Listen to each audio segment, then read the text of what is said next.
السلام علیکم ویورز، آج آپ کے ساتھ ایک کتاب شیئر کر رہی ہوں جس کا نام ہے شادی کی رات۔ اس کو پورا ضرور سنیے گا۔ اس کو میں ڈیفرنٹ پارٹس میں شیئر کروں گی۔ یہ آپ لوگوں کی انفارمیشن کے لیے، نالج کے لیے ہے۔ خود بھی اس کو ضرور سنیں، سمجھیں اور باقی لوگوں کے ساتھ بھی ضرور شیئر کیجیے گا۔ تو چلتے ہیں پارٹ 1 کی طرف۔ شادی کی رات انسان کی زندگی کا نہایت پرکیف، نشاط انگیز اور ناقابل فراموش موڑ ہے، جس کے آنے سے پہلے انسان اس کے انتظار میں ہوتا ہے اور جانے کے بعد اس کی تلخ و شیریں یادیں سدا خانہ دل میں محفوظ رہتی ہیں۔ شادی کی رات عموماً انسان کی زندگی کا ایک نیا تجربہ ہوتا ہے، اس لیے مختلف لوگ مختلف انداز میں اپنے اپنے طور پر اس کی تیاری میں لگ جاتے ہیں۔ نوجوان لڑکوں اور لڑکیوں میں یہ بات مشہور ہے کہ یہ رات جنسی عمل کی رات ہے، لہٰذا وہ جنسی معلومات حاصل کرنے کے لیے صحیح، غلط، معتبر و غیر معتبر اور درست و نادرست کی تمیز کے بغیر تمام ذرائع کا استعمال کرتے ہیں۔ بے شک صحت مند فکر کے حامل نوجوانوں کی ایک قلیل تعداد ایسی ہے جو صحیح اور اسلامک شریعت کے مطابق معلومات حاصل کرنا چاہتی ہے، لیکن جب انہیں بھی کوئی صحیح ذریعہ دستیاب نہیں ہوتا تو وہ دو راستوں میں سے ایک راہ اختیار کرنے پر مجبور ہو جاتے ہیں۔ یا تو انہیں جتنی اور جیسی کچھ واقفیت ہے اسی پر اکتفا کریں اور مزید کی خواہش ترک کر دیں، یا پھر وہ بھی انہی راستوں پر چل پڑیں جن پر آج کی نئی نسل کی اکثریت چل رہی ہے۔ پہلی راہ اختیار کرنے کی صورت میں لوگ حقیقت سے لا علمی کی بنا پر بہت سی تہمات اور خرافات کا شکار رہتے ہیں، اور دوسری صورت تو انتہائی خطرناک ہے۔ چنانچہ آج کل نوجوان لڑکے اور لڑکیاں جنسی معلومات جن ذرائع سے حاصل کرتے ہیں، ان کا غیر معتبر ہونا ہر کس و ناکس کو معلوم ہے۔ ظاہر ہے کہ ریڈیو، ٹی وی، عام اخبارات، انٹرنیٹ، بازاری میگزین، ہم عمر نوجوان دوستوں اور سہیلیوں سے حاصل شدہ معلومات کا کیا اعتبار۔ مذکورہ ذرائع کبھی بھی درست معلومات فراہم نہیں کرتے، اور دوست اور سہیلیاں خواہ شادی شدہ ہوں یا غیر شادی شدہ کبھی صحیح معلومات نہیں دیتے۔ جنسی معلومات کے حصول کا ذریعہ بسا اوقات وہ کتابیں بھی ہوتی ہیں جو بازاروں میں مختلف مقاصد کے تحت عام اور منتشر ہیں۔ بعض کا مقصد محض تجارت ہے اور بعض کا ہدف فحش کاری کا فروغ ہے۔ ان کتابوں میں جنسی معلومات نہایت ہیجان انگیز طریقے سے پیش کی جاتی ہے، جن سے جنسی جذبات میں اشتعال پیدا ہوتا ہے اور قاری انحراف کا شکار ہو جاتا ہے۔ اسی طرح بعض لوگ یورپ اور امریکہ اور دیگر اقوام مغرب کی مطبوعہ میگزینیں خرید کر ان کے جنسی مضامین سے معلومات حاصل کرتے ہیں۔ ان کا معاملہ اس سے پہلے ذکر کیے گئے دیگر بازاری، سستی اور سطحی کتابوں سے زیادہ برا ہے، کیونکہ اہل مغرب جنسی معاملے میں جملہ شرعی و عقلی اور سماجی و تہذیبی سرحدوں کو پار کر چکے ہیں۔ ان کے یہاں شرم و حیا اور غیرت نام کی کوئی چیز باقی نہیں رہی ہے۔ کچھ لوگ جنسی معلومات حاصل کرنے کے لیے ویڈیو، فلمیں، سیڈیز دیکھتے ہیں۔ یہ بھی نہایت گندا اور ضرر رساں طریقہ ہے۔ ظاہر ہے کہ جب اس موضوع پر دینی کتابیں دستیاب نہیں ہوں گی تو عوام مذکورہ رسائل و ذرائع ہی کا سہارا لیں گے۔ علماء کرام کی خاموشی اور کوتاہی نوجوانوں کو ان منحرف راستوں پر لے جائے گی جس کا انجام نہایت بھیانک ہے۔ محترم اثر شیخ محمد ناصر الدین البانی رحمۃ اللہ کی شخصیت محتاج تعارف نہیں۔ آپ نے اس موضوع پر آداب الزفاف فی السنہ المطہرہ کے نام سے ایک بے مثال تصنیف کی ہے۔ ایسے ہی ایک دوسرے محقق عالم شیخ محمد مہدی استنبولی رحمۃ اللہ اپنی کتاب تحفۃ العروض کے اندر اس موضوع کو زیر بحث لائے ہیں۔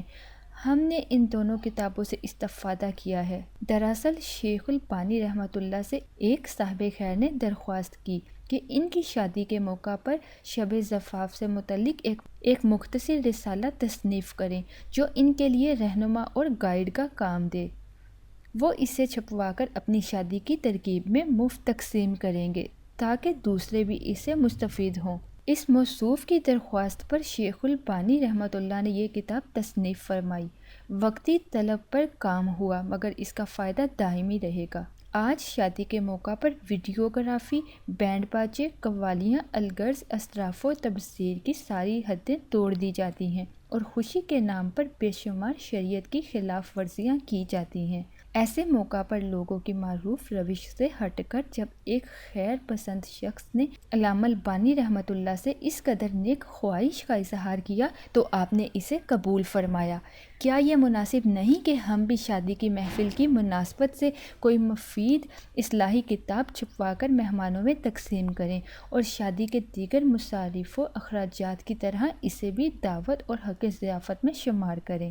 کتنا مبارک عمل ہے کہ ایک شخص اپنی یا اپنے بیٹے یا اپنے کسی قریبی عزیز کی شادی کے موقع پر کوئی دینی رسالہ یا کتابچہ چھپوائے اور اسے مفت تقسیم کرے۔ مٹھائیوں کی مٹھاس تو جلد ہی مٹ جائے گی، تو عام ولیمہ کی لذت لوگ جلد بھول جائیں گے، لیکن کتاب یادگار رہے گی۔ جب تک لوگ اسے فائدہ اٹھاتے رہیں گے، اس کا اجر و ثواب جاری رہے گا۔ زیر نظر رسالہ کی تصنیف کا باعث یہ ہوا کہ اردو زبان میں ہمارے علم کی حد تک اس موضوع پر مختصر یا متوسط حجم کی کوئی کتاب نہیں ہے، جبکہ اس کی ضرورت اور اہمیت آپ سب بخوبی جانتے ہیں۔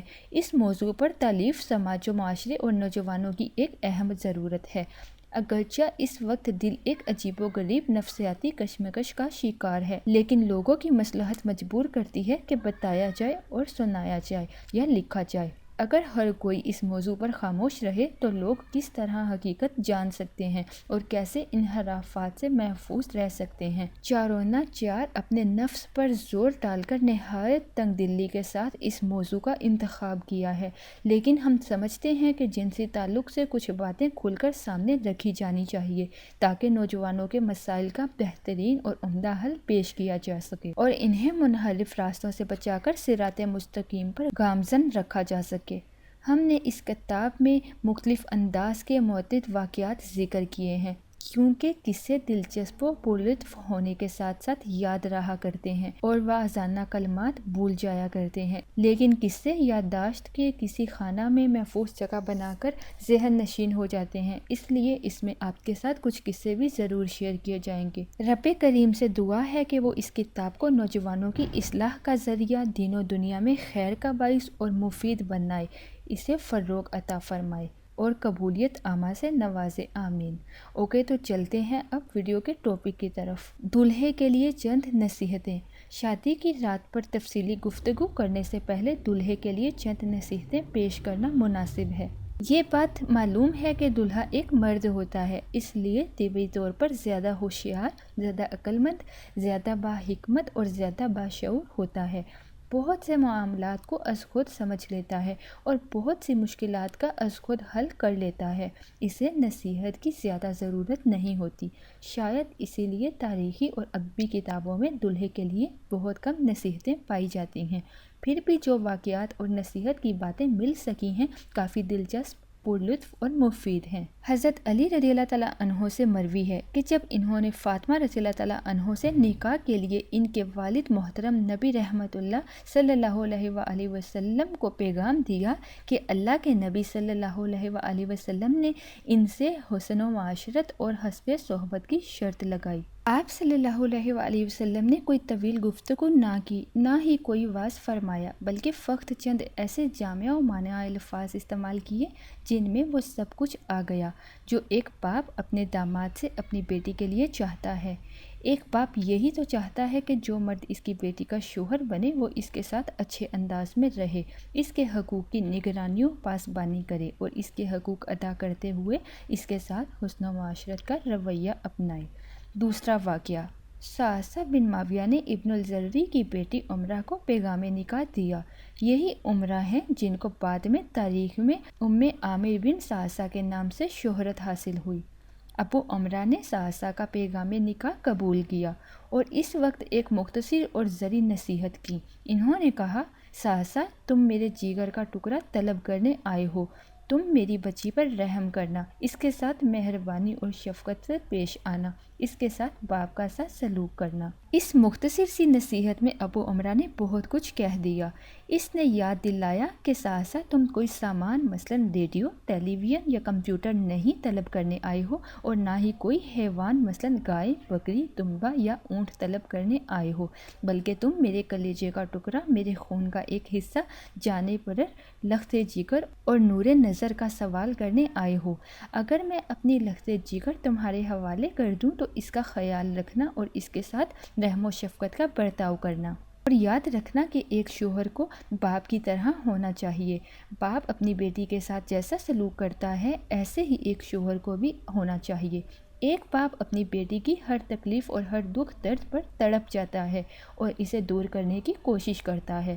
عام حالات میں اس کی خوشیوں، آرام اور راحت کے لیے ہر سامان مہیا کرتا ہے، اس کے لیے غیرت مند ہوتا ہے، اس کی پاسبانی و نگرانی کرتا ہے اور ہر شر و مصیبت سے اس کی حفاظت کرتا ہے، اس کا ہر طرح خیال رکھتا ہے، بیمار پڑے تو علاج کرتا ہے اور پوری طرح آرام دیتا ہے۔ اسی طرح ایک شوہر کو بھی باپ کی طرح غیرت مند، باپ کی طرح محافظ و پاسبان، باپ کی طرح حمایت و رعایت اور دیکھ ریکھ کرنے والا، باپ ہی کی طرح دکھوں اور مصیبتوں میں تڑپ جاننے والا، اپنی طاقت پر ہر طرح کا آرام پہنچانے میں کوشاں اور سدا خوش و خرم دیکھنے کا آرزومند ہونا چاہیے۔ اگر مذکورہ نصیحت کے مطابق عمل کیا جائے اور ایک شوہر اپنی بیوی کا اسی طرح خیال رکھے جس طرح ایک باپ اپنی بیٹی کا خیال رکھتا ہے، تو گویا ایک عورت کی زندگی میں شادی سے کوئی خاص تبدیلی نہیں ہوگی، صرف گھر تبدیل ہوگا، لیکن طور طریقے اور آرام و راحت کے سارے اسباب پہلے ہی کی طرح میسر رہیں گے۔ وہ نئے گھر میں آ کر بھی ویسے ہی خوش و خرم رہے گی اور ویسے ہی چہکتی رہے گی جیسا کہ پرانے گھر میں تھی۔ تیسرا واقعہ اور باقی شادی کی رات کی تفصیل سننے کے لیے دیکھتے رہیے پارٹ نمبر 2، شادی کی رات۔